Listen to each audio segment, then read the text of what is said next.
When grief is stigmatized, it becomes reductive. It's reduced to a simple set of feelings and expectations and emotions. How come you're not having closure? You're sad. What's going on? I feel isolated and lonely. Grief in reality is complex and it's vexing because we all grieve differently. Our Venn with grief can overlap greatly or not at all. We have us, we have grief, and we have the overlap. Where us and the grief overlap within that shaded area, that's where understanding, love, and memories exist and more. That is why we need to engage with our grief. When we embrace all the feels in the overlap of us and our grief, we find knowledge, we find understanding for us. We see ourselves better. I know I saw myself better. It took me a long time. In fact, I'd say I heal, but I have this issue with the word heal, but we'll get to that in another video. Most importantly, from what we've learned about our grieving, we can offer so much more to others who are grieving. Isn't that what we do? Isn't that what we want to be? We want to help others because we know what grief feels like. Today, I'm going to dive into sharing, where to share. This is part one, since my SEO dude tells me, hey idiot, make them shorter. Community. Just hold that word for a second, a moment. COMMUNITY.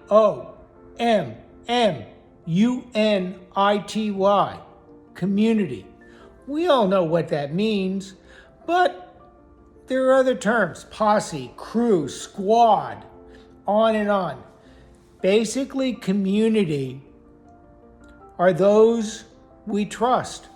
Those who have our backs like chiropractors. They're the ones who are there for us, and we are there for them. Because at the heart of our humanity, at the heart of what we know, because grief is our humanity, is connection. Also known as community. Humanity, community. In a community, we're not alone. They hold space for us, we hold space for them. We help each other in a community. Looks like I'm in an interrogation room, but that's okay. I'm interrogating myself. My grief journey and discovery of community starts like this. A widower walks into a bar. True story, I kid you not. I walked into a bar, Ward 3, which was a neighborhood bar. It was during Donna's diagnosis and treatment. We would go there occasionally, have something to eat, hang out. More likely, I would go there alone when my, caregiving and the reality of her death became too much. When Donna died, and after the funeral, people came over. I had friends and family over to come to the apartment. Of course, I had to feed them. That's what you do. You had to offer them drinks. Ward 3 was there for me. Ward 3, food, ice, some wine, snacks, etc. They knew Donna. They knew me. They were part of the neighborhood.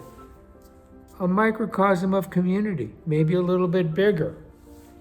After the last casserole dish was washed and returned, there I was, alone with me. I'd have to face me. I sat quietly, I went to Ward 3, I sat quietly at the bar.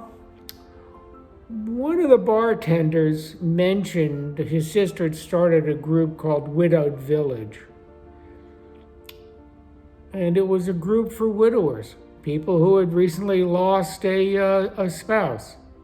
So I was interested, but there were some caveats. Prior to learning about Widowed Village, being at a bar, learning things, that's what we do.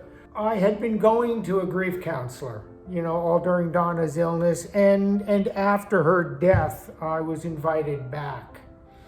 But during her treatment time, very early on, the grief counselor, the group she was with, there was a grief chat room for spouses. I went in. I was curious. I wanted to see what it was about. I was horrified. I almost vomited. Some people were sharing these horrific stories of death of their loved ones.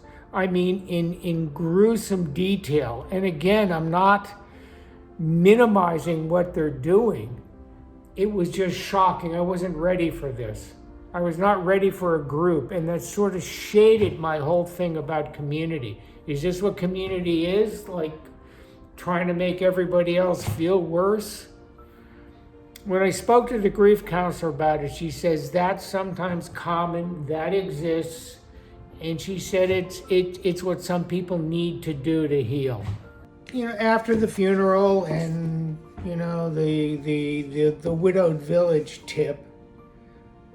Speaking of the word tip, I tiptoed into a widowed village. I joined a group called Widowed in 2011. Hey, that's the truth. I was welcomed. I was loved. I was part of a community. It almost happened immediately. I shared a little bit of my story. I was accepted. I did not have to return a casserole dish and be forgotten. I was there with others who had faced the same thing at the same time, and they were amazing. But what was more amazing, that during this time I was able to, let's go back to that Venn, let's go back to that part in the middle, that Venn, what I was learning in there as I examined my grief from my readings, from other things I was doing, my writing, which we'll talk about in another set of videos. I was able to offer something. I was able to learn. I learned more. I added to my story. I added to my narrative. I added to what I learned. I hope I've communicated, somewhat clearly and succinctly that community is of such value for everything we do. I mean, support, mental health, all those other things. But in particular for grief, because I think all too often in our grief, we sink into our aloneness. We sink into what we lost.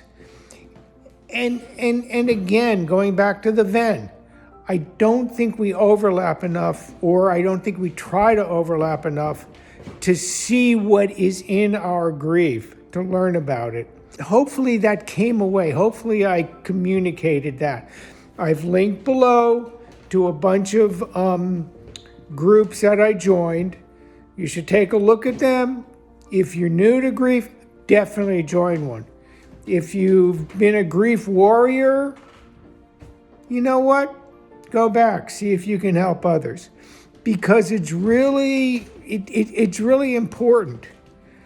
Community plus connection equals knowledge and healing in some parts.